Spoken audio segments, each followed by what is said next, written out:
Assalamualaikum warahmatullahi wabarakatuh. Perkenalkan nama saya Erina Rahayu, NIM 541 dari Fakultas Hukum kelas H. Di sini saya akan menjelaskan tentang transaksi elektronik dari Shopee, tepatnya aplikasi Shopee. Nah, yang pertama itu ada latar belakang. Eh, pada masa sekarang, teknologi berkembang dengan sangat pesat, terutama dalam hal komunikasi dan informasi. Jika dahulu jarak termasuk suatu permasalahan, namun sekarang itu adanya perkembangan teknologi, jarak bukan lagi menjadi suatu permasalahan untuk melakukan segala hal. Maka dari itu, tidak dapat dipungkiri bahwa perkembangan teknologi mampu mempermudah kehidupan manusia pada zaman sekarang. Salah satu bentuk dari perkembangan teknologi informasi dan komunikasi itu adalah adanya sebuah internet. Nah, internet itu adalah media informasi dan komunikasi yang banyak digunakan untuk berbagai hal, seperti untuk browsing, mencari cerita, mencari berita, ataupun untuk melakukan eh, aktivitas jual beli. Nah, besarnya angka pengguna internet di Indonesia, maka banyak perusahaan yang mengambil kesempatan ini sebagai ladang untuk berdagang, atau lebih dikenal dengan namanya e-commerce. Kegiatan jual beli online adalah rasa kepercayaan dari pihak yang terkait karena transaksi dilakukan tanpa adanya tatap muka ataupun bertemu secara langsung.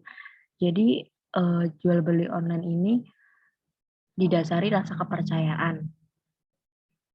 Adanya e-commerce dapat membuat konsumen lebih bebas dalam mengumpulkan dan membandingkan, informasi mengenai barang.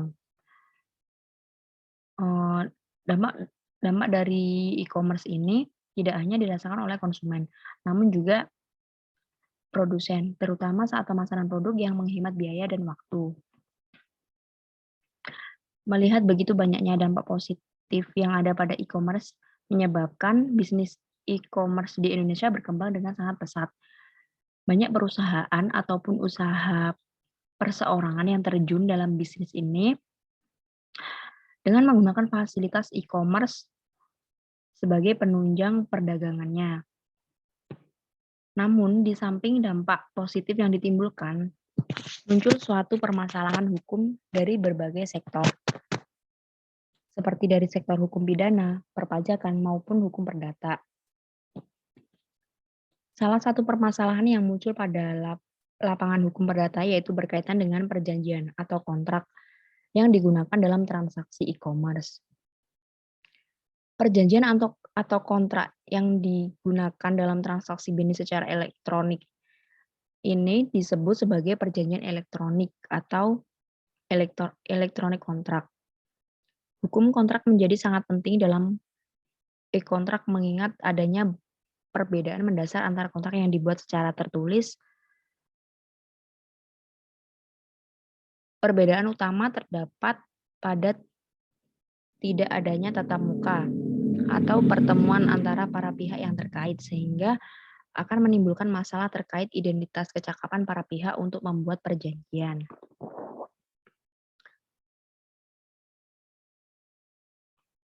Pasal 1338 Kitab Undang-Undang Hukum Perdata menyatakan bahwa semua persetujuan yang dibuat sesuai dengan undang-undang berlaku sebagai undang-undang bagi mereka yang membuatnya. Persetujuan itu tidak dapat ditarik kembali selain dengan kesepakatan kedua belah pihak atau karena alasan-alasan ditentukan oleh undang-undang. Persetujuan harus dilaksanakan dengan itikat yang baik. Nah, pada perjanjian jual beli online, sahnya perjanjian menjadi suatu hal yang diragukan karena salah satu syarat sahnya perjanjian karena kecakapan para pihak, yaitu kecakapan para pihak yang melakukan transaksi jual beli. Ketika melakukan perjanjian jual beli, pihak penjual dan pembeli tidak bertatap muka secara langsung. Maka dari itu, seseorang tidak tahu identitas dari orang yang menjadi lawan transaksi dan tidak tahu apakah orang tersebut sudah cakap hukum sesuai dengan KUH Perdata ataupun belum. Nah, salah satu situs web perdagangan elektronik yang ada di Indonesia ini adalah Shopee ini yang akan saya bahas. Shopee merupakan platform perdagangan elektronik yang memiliki kantor pusat di Singapura dan didirikan pada tahun 2009 oleh Forrest Li. Shopee ini untuk kali pertamanya diluncurkan pada tahun 2015 dan telah memperluas jangkauannya ke seluruh Indonesia, Vietnam, Taiwan, Malaysia, Filipina, dan Thailand. Pada tahun 2019, untuk pertama kalinya Shopee memperluas jaringan ke luar Asia, yaitu di negara Brazil.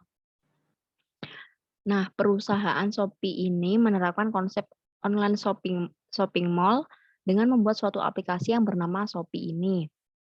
Shopee merupakan penyedia platform suatu perdagangan elektronik yang perannya menyediakan, menjamin, dan memfasilitasi para pedagang elektronik yang perannya menyediakan, menjamin, dan memfasilitasi para pengguna aplikasinya supaya nyaman dan aman dalam melakukan jual beli online.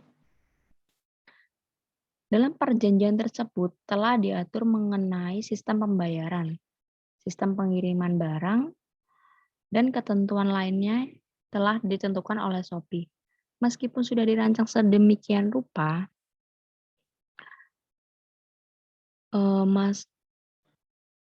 namun masih terdapat perselisihan yang terjadi, seperti barang yang dikirim tidak sesuai, barang yang terlambat datang, ataupun rusak, biasanya sampai hilang. Nah, adanya prestasi tersebut tentu akan menimbulkan suatu kekecewaan bagi pihak yang dirugikan.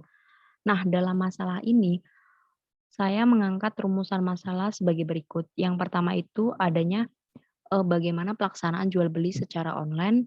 Yang kedua, apa saja macam-macam tindakan cybercrime. Dan yang ketiga, bagaimana perlindungan hukum bagi debitur yang melakukan transaksi e-commerce ini. Nah, dalam makalah saya kemarin itu bertujuan untuk mengetahui pelaksanaan jual beli secara online, mengetahui aspek perlindungan hukum secara online di Shopee, dan mengetahui kendala dan solusi dalam mengatasi perlindungan hukum secara online. Dari tujuan tersebut terdapat manfaat dari penelitian ini. Yang pertama, memberi informasi dalam aspek jual beli secara online. Yang kedua, menambah wawasan nilai hukum. Dan yang ketiga, untuk mengetahui dan menganalisis hubungan hukum para pihak dalam transaksi jual beli online melalui aplikasi Shopee. Nah, yang selanjutnya ini pembahasan. Yang pertama adalah pengertian perjanjian. Di sini itu yang dimaksud perjanjian itu perjanjian untuk melakukan jual beli. Nah, jual beli sendiri itu memiliki arti yaitu suatu perjanjian antara penjual dan pembeli yang dimana si penjual menyerahkan hak miliknya atas suatu barang, sedangkan pihak si pembeli membayar dengan uang sebagai imbalannya. Nah, seseorang dikatakan memberikan persetujuan atau kesepakatannya jika memang menghendaki apa yang disepakati dalam melakukan transaksi jual beli itu memiliki beberapa syarat. Nah, salah satunya itu syaratnya terdapat dalam perjanjian menurut pasal 1320 BW, yaitu sepakat mereka yang mengikatkan dirinya, yang kedua kecakapan untuk suatu perikatan, yang ketiga suatu hal tertentu, yang terakhir ada suatu sebab yang halal. Nah, ada juga pada pasal 1458 yang berbunyi jual beli dianggap sudah terjadi antara kedua belah pihak seketika setelah mereka mencapai sepakat tentang barang dan harga, meskipun barang itu belum diserahkan maupun harganya belum dibayar. Perjanjian jual beli secara online ini, perjanjian ini dilakukan tanpa adanya pertemuan atau melalui dunia maya. Di Indonesia, jual beli hukumnya adalah masih mengacu pada Kitab Undang-Undang Perdata. Pada Undang-Undang Republik Indonesia Nomor 11 Tahun 2008 dan Peraturan Pemerintah Republik Indonesia Tahun 2012 tentang Informasi dan Transaksi Elektronik. Nah, yang kedua ada perlindungan hukum secara online. Di sini itu para pelaku bisnis e-commerce dapat, dalam melakukan aktivitasnya itu memang harus melindungi aset-aset mereka, maupun dari segi bisnisnya sendiri. Hal ini dilakukan agar tidak terjadi persoalan hukum di kemudian hari. Dengan mengantisipasinya sejak awal, pelaku usaha akan aman dengan menghemat biaya yang, bisa saja dikeluarkan untuk pelaku bisnis jika terjadi masalah hukum. Kementerian Komunikasi dan Informasi telah mengeluarkan kebijakan Safe Harbor Policy untuk melindungi pemilik, pedagang, dan pengguna platform jual beli daring dari tuntutan hukum. Safe Harbor Policy merupakan sistem yang pertama kali muncul di Amerika Serikat pada 1998. Awalnya, kebijakan ini dibuat untuk mencegah platform e-dagang di kawasan Uni Eropa dan Amerika Serikat untuk memberikan data penggunanya kepada pihak ketiga. Secara garis besar, konsep kebijakan ini juga mewajibkan penjual untuk menjaga atau melindungi nama baik produknya. Jadi, kesalahan produk bukanlah tanggung jawab platform e-commerce, melainkan pemilik produknya itu sendiri. Nah, kebijakan ini tertuang dalam Surat Edaran Menteri Komunikasi dan Informatika Nomor 5 Tahun 2016 tentang batasan tanggung jawab penyedia platform dan pedagang perdagangan melalui sistem elektronik yang berbentuk user generate ad content. Kebijakan ini mirip dengan Digital Millennium Copyright Act atau yang biasa disingkat dengan DMCA yang berlaku di Amerika Serikat pada 1996. DMCA ini akan mengkriminalisasi gerak produk dan penggunaan teknologi ataupun pelayanan dan gawai yang dengan sengaja membatasi akses hak ciptanya. Salah satu poin dalam surat edaran tersebut di bagian 2B menyebutkan adanya perlindungan hukum bagi penyedia, pedagang, dan pengguna platform toko online. Perlindungan dilakukan dengan memastikan batasan dan tanggung jawab masing-masing dalam melakukan kegiatan perdagangan melalui sistem elektronik. Nah, yang ketiga itu ada macam-macam tindakan cybercrime. Apa sih cybercrime itu? Pada zaman digital ini, istilah cybercrime itu udah nggak asing lagi di telinga masyarakat Indonesia. Secara umum, cybercrime atau kejahatan cyber atau kejahatan dunia maya adalah tindak kriminal yang dilakukan dengan menggunakan teknologi komputer. Nah, cybercrime ini merupakan kejahatan yang memanfaatkan perkembangan teknologi komputer khususnya pada internet. Jadi jika seseorang melakukan perdagangan harus sangat berhati-hati agar agar tidak ada kejadian-kejadian yang tidak diinginkan. Apalagi zaman sekarang banyak hacker yang memanipulasi apalagi untuk melakukan seperti memblokir platform perdagangan kita, kayak intinya menghapus akun kita. Nah, di sini itu ada beberapa macam-macam tindakan cybercrime. Yang pertama itu ada cyberterorisme.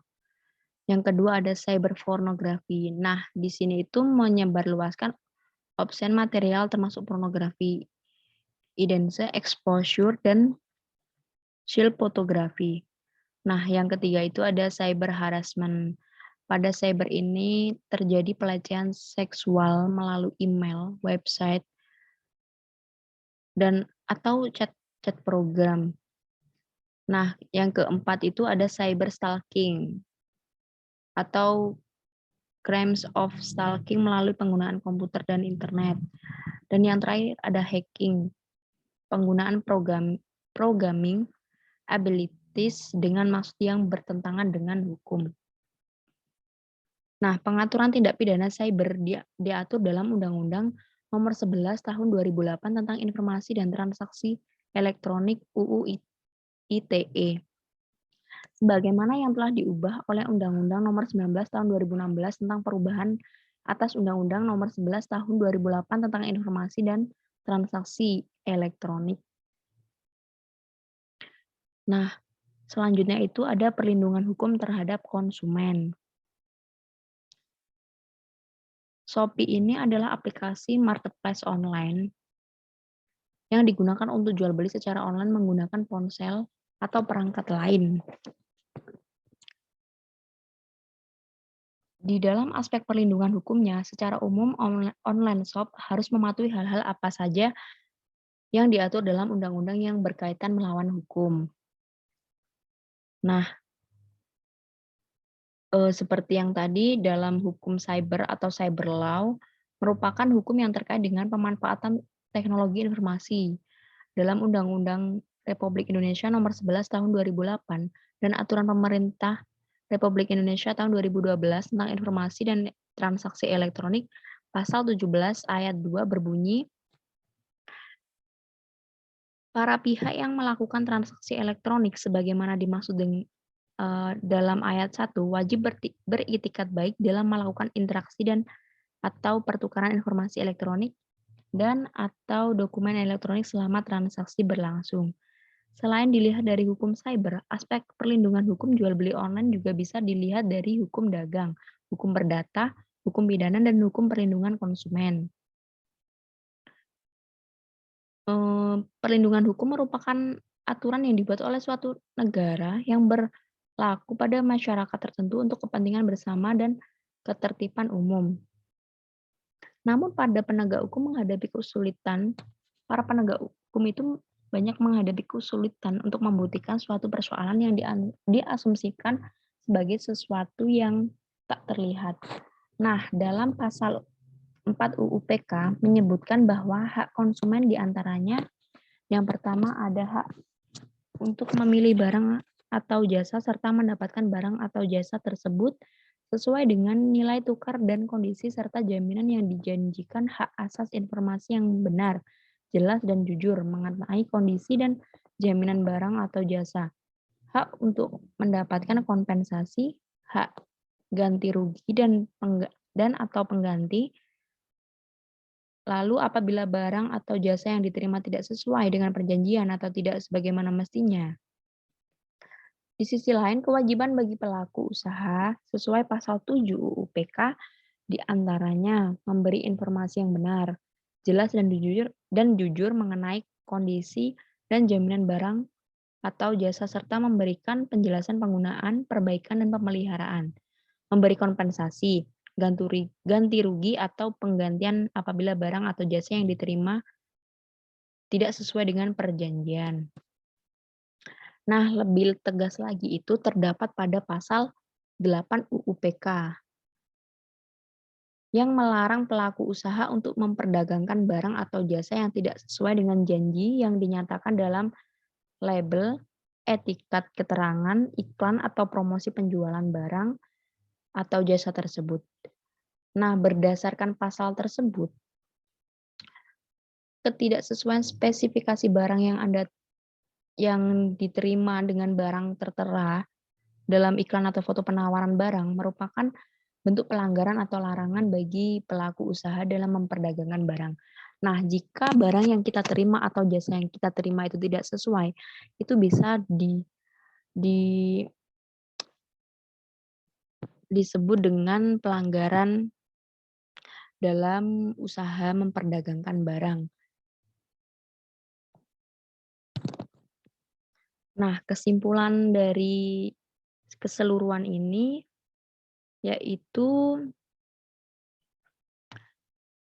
perjanjian ini dilakukan dengan tidak adanya pertemuan atau secara dunia maya. Banyak undang-undang yang sudah mengatur tentang transaksi jual beli dalam Shopee ya. Nah, intinya kita sebagai pelaku jual beli atau enggak kita sebagai pembeli, kita harus sangat berhati-hati dalam melakukan transaksi online. Nah, di sisi lain banyak juga orang yang terkadang iri dengan usaha orang atau apa itu, banyak juga yang kadang sampai-sampai tega menghilangkan akun seseorang hanya untuk kepuasannya sendiri, untuk keuntungannya sendiri. Nah, kita sebagai pelaku pelaku penjual atau pembelinya, kita harus lebih berhati-hati dalam melakukan transaksi elektronik ini.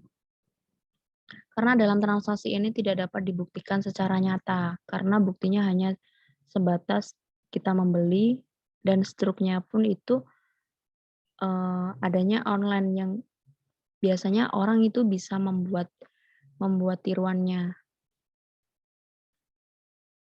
Intinya lebih berhati-hati dalam melakukan transaksi elektronik ini.